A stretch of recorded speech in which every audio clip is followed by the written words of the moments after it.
Portugal can still be one of the best value trips in Western Europe. But the mistake is assuming the whole country is cheap. Lisbon can cost more than travelers expect. Porto can change depending on where you stay. The Algarve can feel very different in peak season. And once you add Madeira, the Azores, fast transfers, restaurants, and too many day trips, the budget can rise quickly. So is Portugal still affordable? The honest answer is yes, but only if you understand what actually changes the cost. Portugal is not the same cheap Europe idea many travelers still have in their mind. It can still offer great value compared with places like France, Switzerland, or parts of Italy. But a first trip to Portugal can become surprisingly expensive if the route is built badly.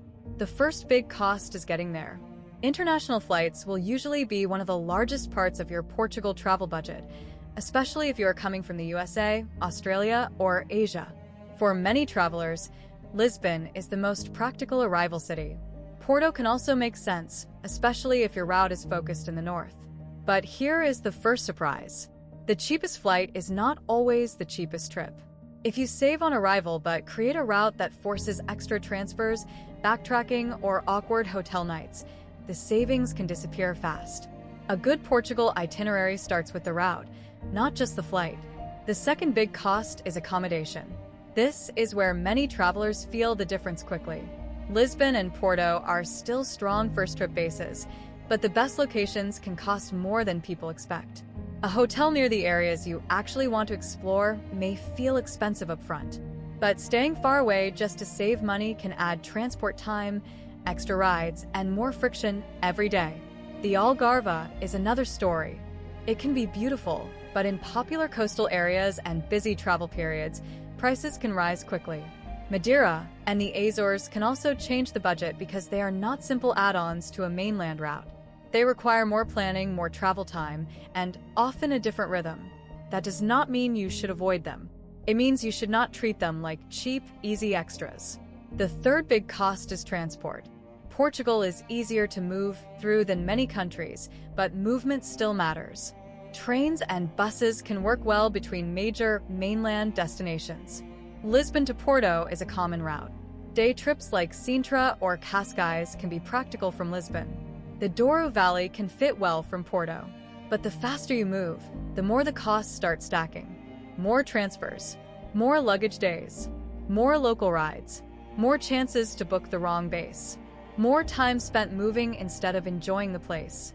This is one of the biggest Portugal travel costs people underestimate. The country may look simple on a map, but trying to combine Lisbon, Porto, Algarve, Madeira, Azores, Sintra, Cascais, and Douro Valley into one short trip can make the route more expensive and less enjoyable. Here is the mid-video reset. The biggest cost is often not one hotel, one meal, or one train. It is the way the whole itinerary is built. A slower mainland route with Lisbon, Porto, and 1 or 2 focus day trips is usually much easier to budget. A rushed route with too many regions, islands, and coastal detours can cost more and feel worse. Same country, very different trip. The fourth cost is food. This is where Portugal can still feel like good value. Local cafes, bakeries, simple meals, markets, casual restaurants, and daily coffee stops can make the trip feel affordable and enjoyable. But tourist areas change the equation. Restaurants in the busiest parts of Lisbon, Porto, Algarve beach towns, and famous viewpoints can cost more than expected. Seafood meals, wine experiences, riverfront restaurants, and highly touristic zones can raise the daily budget quickly. The smart strategy is balance. Eat local often. Use cafes and bakeries when the meal is not the main event. Then spend more when the experience actually matters. Portugal is a great food destination, but you do not need every meal to be a full sit-down restaurant moment. The fifth cost is day trips and experiences. This is where a Portugal travel guide can become very misleading if it only lists beautiful places. Sintra is beautiful. Cascais is easy and coastal. The Douro Valley is scenic. The Algarve has beaches, cliffs, and boat trips. Madeira has dramatic landscapes. The Azores feel completely different from mainland Portugal. But every extra experience adds cost, time, and logistics. A day trip is not just the attraction. It is transport, food, timing, sometimes tickets, sometimes tours, and sometimes an early start or a late return. This is the second surprise. The most expensive part of Portugal may not be the famous city. It may be trying to attach too many beautiful places around it. That is why a focused 7 days in Portugal route often works better. Lisbon. One strong day trip like Sintra or Cascais. Porto. Douro Valley. That kind of route keeps the experience rich without forcing the budget to stretch in every direction. The sixth cost is seasonality. Portugal changes a lot depending on when and where you go. Summer can raise demand in coastal areas, the Algarve, island regions, and popular city stays. Weekends can also affect certain routes.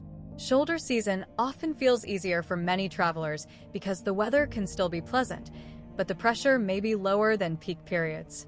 This is especially important if you want beach regions, island trips, or scenic day trips.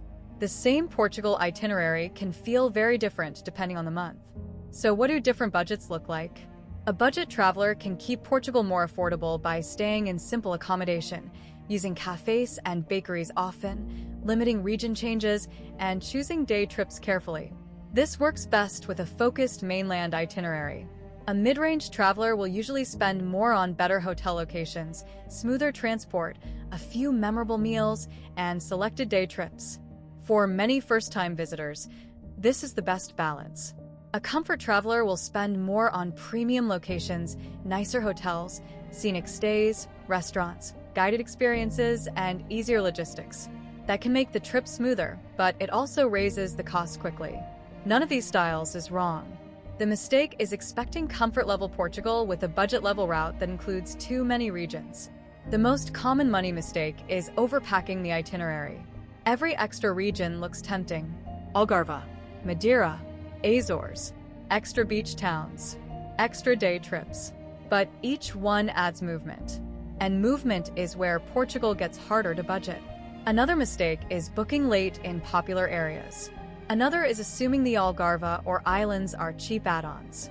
Another is eating every meal in the busiest tourist zones.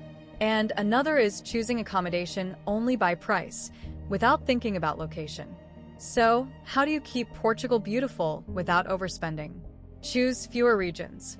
Stay longer in each base. Build a route that flows naturally.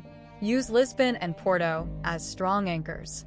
Pick Sintra or Cascais instead of rushing both when time is tight. Use the Douro Valley as a scenic highlight if it fits the route. Save Algarve, Madeira, or the Azores for a longer trip or a separate journey if your schedule is short. Portugal can still be affordable, but it is not automatically cheap everywhere. The best Portugal travel budget is not just about spending less. It is about spending in the right places, the right bases, the right season, the right day trips, the right pace. Because in Portugal, fewer regions, a smarter route, and better timing usually create a better budget and a better trip.